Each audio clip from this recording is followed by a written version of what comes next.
मी लय चांगला आहे, मी इतक्या वर्षापासून काम करतो आणि मला तिकीट दिलंच पाहिजे. अरे बाबा, तिकीट दिले तुला, तुला देऊ आम्ही तिकीट, त्याच्याबद्दल तुझं काहीच म्हणणं नाही. तुझ्या प्रामाणिकपणाबद्दल, तुझ्या निष्ठेबद्दल आमच्या मनात कधीही शंका नव्हती, आजही नाही, उद्याही नसतात. पण आता राजकीय समीकरण बदललेत, निवडणुकीचे समीकरण बदललेत. ज्याच्याजवळ माल आहे लोक बी त्यालाच नमस्कार करायला लागलेत, अशी परिस्थिती या ठिकाणी निर्माण झाली आहे. त्यामुळे किमान आपल्याजवळ त्यांच्या एवढं जरी नसलं तरी आपल्याजवळ चाराने जरी असावेत, त्याच्याजवळ रुपया असला तरी आपण त्याची बरोबरी करू शकतो, अशी निवडणुका सध्या होऊ घातलेल्या आहेत.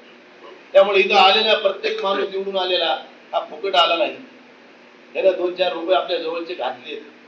त्यामुळे ही निवडणूक वाटते तेवढ्या सोप्या केल्या नाही. भारतीय जनता पार्टीनं ही कार्यकर्ता एखादा कष्टानं समाजसेवा करून नावारूपाला आलाय आणि पक्षाने त्याला बळ देऊन एखाद्या मोठ्या पदावर बसवलंय, ही संकल्पना भारतीय जनता पार्टीनं संपुष्टात आणली आहे.